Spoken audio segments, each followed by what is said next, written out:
We live in the foothills between Denver and Colorado Springs. Well, not exactly in the foothills, 20 miles inland. The closest structure to our house is 3 miles in a straight line and about 12 miles down the road. Look up the word remote in the dictionary and you'll see a picture of our cabin. I don't know why all the houses in the mountains are called huts. This is a house, and a big one at that. Part of living like this is that you are much closer to nature. We walk the trails and pick edible mushrooms, nuts, and berries on our walks. We means me, Landon, and Cheryl, my wife of 12 years. I am proud to be this geeky, amateur mushroom hunter. I cook at our house and use just about anything I can find while out walking in nature. The reason I took a walk alone today was to blow off some steam and think. My mind is a mess right now. I don't know what I'm supposed to do. Last night we had a conversation. Honey, we need to talk. I spotted a rare and deadly mushroom near a cranberry bush. If it's what I think it is, it's called the destroying angel and is extremely toxic. Less than 30 grams can destroy the liver and adversely affect the kidneys. What makes it particularly dangerous is that its early symptoms are easily confused with diarrhea. If left untreated for even 2 days, you won't recover and will die a very painful death. Unfortunately, people simply don't associate diarrhea with mushroom poisoning, and by the time they seek treatment, it can be too late. Destroyer angel mushroom is pure white in color with a smooth stalk and cap. It has a ring-shaped membrane near the top of the stalk and slightly convex at the bottom of it. I spotted 3 of these, and each one was like a textbook specimen. I hurried home, found some latex gloves, and returned to collect the deadly critters, which I put in a small cooler. When we had everything in order, Cheryl was going on and on about loyalty and how her father had disfigured her growing up. Her mother divorced him and turned the children against their father. My uncle divorced his wife, and that was as close as you could get to what Cheryl was going through. Anyway, the thought of ever sharing Cheryl, intentionally or otherwise, disgusted me. We both made it clear to each other that infidelity was a relationship killer. As far as her dates went, we agreed that our sexual past was a thing of the past. Cheryl was too gifted in the art of pleasing me to be a virgin. I, on the other hand, although not a virgin, had completely neglected learning how to pleasure a woman. I am a much better man now, or at least Cheryl has made me believe so. Cheryl is beautiful and slender. Barely out of high school, she starred in a television commercial, but that's where her acting career ended. She is now a project manager for an information systems and computer skills training company. She's quite active in the women in government movement. I'm just a corporate accountant. It's boring, but it pays well enough. From the beginning, I was Mr. Geek. Deep down, I knew that if I had $1 for every woman who thought I was too crazy to date, sooner or later they would all want to date me. I watched from the sidelines as the ladies strived for money. Fortunately, Cheryl saw potential in me, and now we are enjoying life together. There's more and more talk of having children. Honey, we need to talk. It kept pounding inside my skull. As your life flashes before your eyes, an unbearable sadness overwhelms you. Luckily, things might not be so sad from that point on. I sat down on one of the chairs at the kitchen counter. Cheryl had no tears, and she didn't even look like she was crying. Determination is the word I would use to describe her face. I'm already sitting down, come on. I know we never talked about our sex life before we met. We agreed that it was all in the past. I'm ashamed to admit that I wasn't just a good girl. When I was trying to start my acting career, I would spread my legs to get into the television commercials I starred in, but it didn't succeed every time. And why should I find out now? One of the agents who screwed me is trying to blackmail me. Not that she didn't already have my attention, but I sat up straight. How is he trying to blackmail you? I answered a cell phone call from a number that was supposedly my mom's. The caller ID said it was her. It was only after I hung up that I realized it wasn't actually my mother's number. Anyway, this guy said he had a video of me ready to share. He knew what that mole on the inside of my thigh looked like. Not many people know that, Landon. So he says if I treat him really well once a month, he won't distribute this video. I was afraid of what was about to happen. What have you done since he contacted you? I told him to call me back tomorrow. I just got off the phone with him. What did I do? I'm doing it now, I'm telling you. My heart was pounding in my chest. Inside, I was repeating, yes, yes, yes. Come here. We kissed and hugged. Did you know this was being recorded? I never had a clue. I don't know what kind of agent it might be. Should I contact the police? Hold on. I suspect that if things don't go according to his plan, the video might show up. Is there anything in that video that I wouldn't approve of? Cheryl hung his head, and the tears flowed.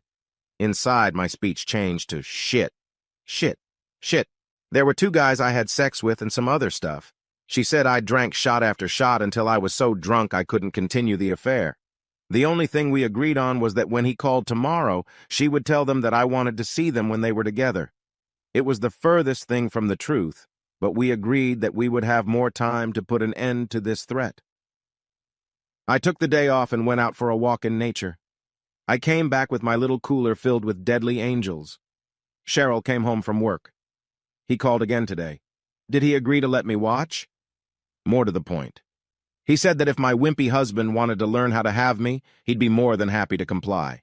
That asshole is a dead man. Who, how, when, and where is yet to be determined. Cheryl and I spent the evening narrowing down our choices of private investigator. After meeting this blackmailer, we want to find out all about him and where he lives. I don't think you're the only one he's pulled this crap on. He probably has a room in his house where he keeps records. We need to find a way to destroy that collection. Cheryl talked to the detective and explained how we were planning the opening meeting.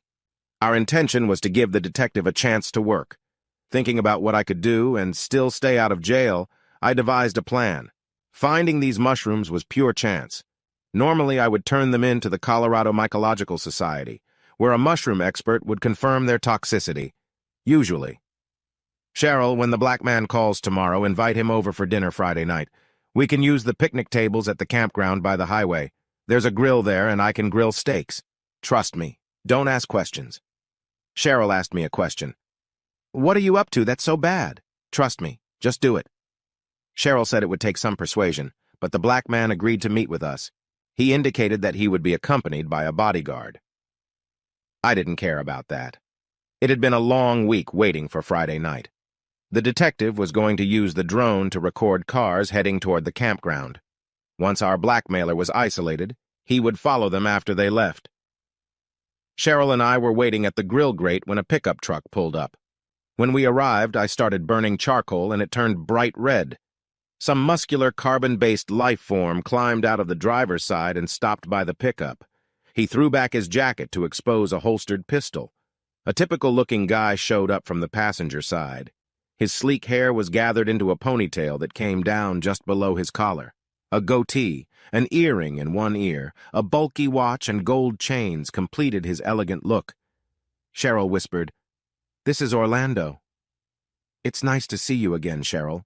His words were met with cold stares from both of us. "Have a seat. Can I get you a beer? How do you like your steak?" "Beer sounds good. Make mine medium rare with blood." "What are you doing right now, Cheryl?" "Nothing of interest to you," she said, placing the can in front of Orlando. "I chose this picnic table because of the little white mushrooms growing nearby." "Would you like some mushrooms for your steak and salad? I see some mushrooms right by your foot. Pull them out of the ground and hand them to me." Orlando and Cheryl both threw me this, "What the hell?" look, but Orlando bent down and plucked 5 of them. I bit the head off one of them. Shit, these will do. I chewed and swallowed the mushrooms with great difficulty, pulling salad dressings and steaks out of the refrigerators. I put on latex gloves and diced 2 of the deadly angels. The third I put back in the bag, along with most of the Orlandos I had collected. Cooking does not reduce the toxicity of mushrooms. I grilled the angel pieces for his steak. The rest I mixed into a salad intended for Orlando. I did the math. Orlando got 4 ounces of mushrooms. I added a bunch of salad dressing and sauce for the steak. Adding a few crescent rolls, I served dinner. I whispered to Cheryl, "Don't eat anything from his plate." Orlando enjoyed our hospitality. "I thought you should come over to my place tonight, Cheryl." "Not going. I'm never going to a place where you can videotape me again." "Nice try, asshole." "Well, let's go to your place then. My friend's gonna have to watch too. You don't mind, do you?" I jumped up. "We're not going anywhere tonight. We're here to figure out when and where it's convenient for all of us." "Okay. Let's meet at one of those motels I saw off the highway. Why not tonight?" Cheryl replied, Because I said so, I added. It still takes me a while to get used to the idea. Let's meet there next Friday. I'll get a room myself. Cheryl gave me a look that said, I'm going to kill you. Orlando used his bread to soak up the leftover steak juice. Damn, those mushrooms were good. He looked around and saw another bunch of mushrooms by an adjacent picnic bench. On the way back to his truck, he picked them up. Until next Friday. If you refuse, you won't like the consequences, Cheryl. See ya, wuss. After the pickup truck pulled into the driveway, Cheryl exploded. What the hell is this? No way in hell am I meeting him Friday night. He won't be there. Like hell he won't be there. You guys are going to be driving all night to get free pussy. What makes you think he won't be there? I thought you agreed to trust me, no questions asked. I don't have to know, do I? I just smiled at her. Orlando was getting aroused just thinking about sex with Cheryl. She was so much hotter now that she'd poured a little bit. That skinny little teenager in his video couldn't compare to this babe. He finished another beer at the bar and headed back to his pickup truck with the $50 hooker. In the morning, Orlando made himself a cup of coffee and gulped down some 2-day-old donuts. He'd spent all morning watching his porn collection and trying to use social media to track down where some of those stupid bitches had disappeared to. It was noon when the first bout of diarrhea happened. The stomach cramps were intense, but the scotch suppressed all his senses. Sunday morning, his room stank. He rinsed himself off in the shower. Orlando ordered pizza for lunch, but an hour after eating it, his stomach cramped up so badly that he considered going to the emergency room. The screwdrivers he imbibed put him out of his misery until about 10 o'clock at night. He was running out of clean clothes. Leaning against the wall of the shower room, he contemplated going to the emergency room again. Monday morning found Orlando in a fetal position on the floor in front of the bedroom bathtub. He was too weak to get to his feet. When he tried to use his cell phone, it slipped out of his hands and slipped under the bed. He was unable to retrieve it. On Tuesday afternoon, his cleaning lady found him unconscious and called 911. The detective Cheryl hired was able to uncover a lot of information about Orlando, including where he lived. I continued to check nearby hospitals until I located Orlando. It was Tuesday evening. By Wednesday night, Orlando's house and all of its contents had turned into a pile of ashes. Arson was suspected. A half-dozen empty 5-gallon canisters were a pretty good clue. A very nervous Cheryl just asked me, Landon, it's Friday. What's going on with Orlando? I told you he wouldn't be here. We can have a nice lunch here. What about his threat? Never mind. Cheryl was just about to say something else when the doorbell rang. Mr. Nelson? Peering at his badge, behind his lapel pulled back so I could see, I said, It's me. What can I do for you, detective? We have reason to believe Orlando Pierce ingested a poisonous mushroom. He said he picked some when he met you for lunch a week ago. He picked a few of the mushrooms himself. I think I still have a few of them, since we didn't use them all. Come on in while I gather them. I found a cooler in the garage and gave it to the detective. Here you go. How's Orlando doing? On life support. I doubt he'll make it through the weekend. Cheryl's eyes were glistening, nipples sticking out through her Bronco shirt. Let me know what else we can do to help, detective. You got it. You guys have a good night. Cheryl watched until the detective's car disappeared down the mountain. I don't want to know. I don't want to know. I don't want to know, is what I heard as Cheryl's naked body appeared before my eyes. After another 3 hours of lovemaking, I couldn't go on any longer. Monday morning, when I asked what room Orlando was in, I was told he was no longer a patient. That asshole was weak. We heard back from the detective and the Colorado Mycological Society. Can you believe it, Cheryl? One of those mushrooms turned out to be a deadly angel. It killed Orlando. How lucky are we that we didn't eat any of them like Orlando did? The detective also said that someone set Orlando's house on fire while he was in the hospital. Cheryl just kept saying, I don't want to know.